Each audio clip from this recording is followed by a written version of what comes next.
Okay, so I want to cover a couple of more concepts, and I did a kind of a not as good a job explaining some things as I'd like. So I'm going to delete this chair, and I want to talk about first the idea of sticky geometry. So I'm going to draw a rectangle, pull it up into space. And if I were to draw another rectangle onto the side of this rectangle and pull this into space, you see these things are stuck together.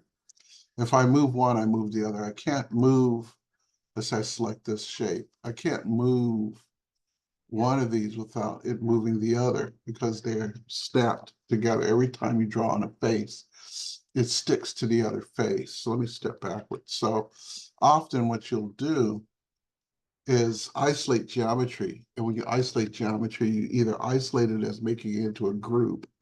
When you make it a group, everything inside of that is self-contained. Then I can draw or add other shapes on top of it that are not connected, or a component. The difference is that components have special properties that you can rely upon as well. So I'm just going to select this shape right here.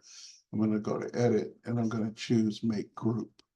So now this is an entity onto itself. It's self-contained. And if I grab my rectangle tool and draw another rectangle on its surface and pull this out, you'll see that they are separate. Let's move this. If I grab my move tool, I can move it away. Whereas before they were attached. And so I can select this other shape here and I can group it like, or make it into a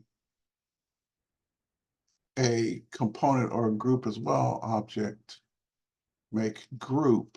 And now these are both separate. I'll grab my move tool and I can make those into separate units that are independent of one another. Okay. So that's an important thing. Now, the other thing I want to cover with you, let's delete those shapes. Now let's go to camera, standard views, ISO. As the idea of different ways of inferencing. So I'm going to draw a rectangle. I'm going to pull it up. And I'm going to draw another rectangle. And I'm going to pull that up to a different height.